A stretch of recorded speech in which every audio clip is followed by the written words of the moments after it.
El proper 16 de desembre, les estudiants anem a la vaga per aturar la llei Castells.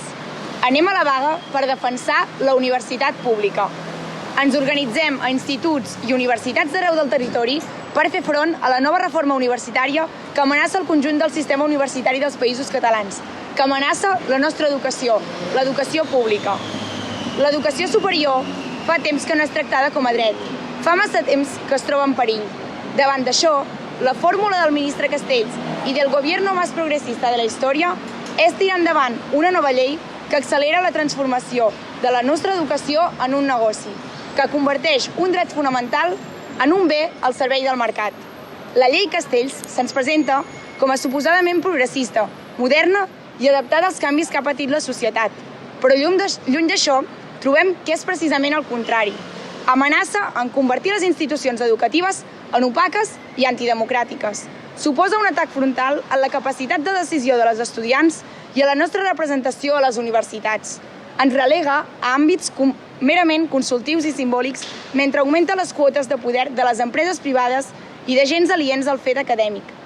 Edifica una universitat subordinada a les exigències de mercat i governada per la voluntat de les empreses, donant-los la llibertat de jugar amb la nostra educació, de formar exactament els perfils professionals que necessiten i de reduir el coneixement a una simple mercaderia de la qual treure'n benefici. Alhora, omet qüestions fonamentals per nosaltres en l'educació. Omet voluntàriament el conflicte lingüístic que vivim arreu de les universitats catalanes, mentre fomenta l'aprenentatge i la presència de llengües estrangeres a les aules. Així contribueix a l'exclusió de la llengua catalana de la universitat, degradant-la a una llengua de segona. Omet també la regulació i remuneració de les pràctiques, obrint les portes als abusos del mercat laboral que s'aprofita de la nostra necessitat i precarietat. Finalment, ens ven a una universitat pública i accessible per tothom, però la realitat és que no existeix cap intenció de proposar mesures per aconseguir-la. I tot això per part d'una suposada esquerra espanyola que fa temps que ha abandonat la lluita de la classe treballadora i s'ha agenollat davant del gran capital, nacional i internacional, perquè no tan sols han estat incapaços de solucionar l'infrafinançament resultant d'anys de retallades i l'expulsió de la classe treballadora de la universitat, sinó que, a més, han apuntalat el procés de mercantilització de l'educació que tant interessa al mercat. La llei Castells, però, no ve sola. L'acompanya la llei de convivència universitària, amb l'objectiu d'actualitzar les normes de convivència dels centres universitaris. Es reivindica com una llei que aposta per la mediació dels conflictes i garanteix els drets fonamentals de les estudiants. Lluny d'això, es tracta d'un intent directe de desarticular el moviment estudiantil i criminalitzar tots els nostres mecanismes de protesta a través de la por a les represàlies. Amenaça en vulnerar drets tan importants com la llibertat d'expressió, d'associació i de manifestació. Amenaça fins i tot amb l'expulsió temporal de les estudiants.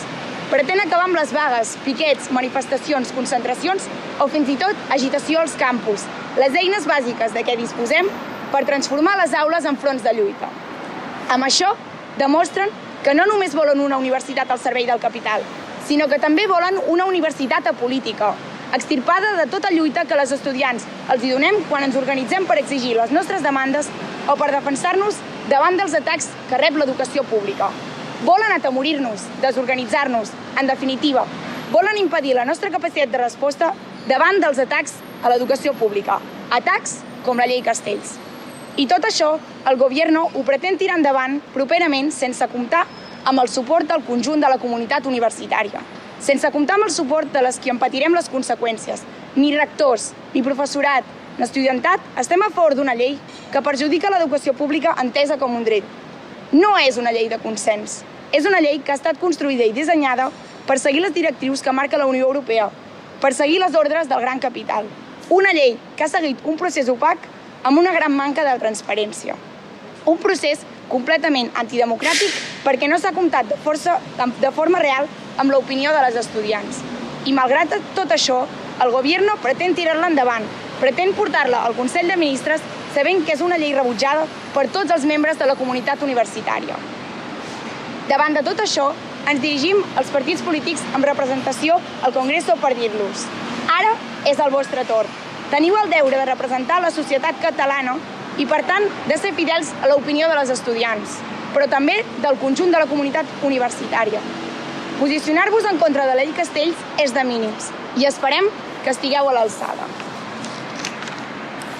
Aturar la llei Castells és una passa endavant en la lluita constant per una educació al servei del coneixement, fora del mercat. Una passa endavant en defensa de l'educació no com una mercaderia, sinó com un dret. Aturar la llei Castells és defensar la nostra llengua, és lluitar per unes condicions dignes i per aconseguir una universitat accessible per tothom. Aturar la llei Castells és lluitar per construir una educació que ens serveixi per edificar la societat del futur, no com la volen ells, sinó com la volem nosaltres. Per tot això, les estudiants, el proper 16 de desembre anem a la vaga, perquè nosaltres som la pública i hi serem per defensar-la.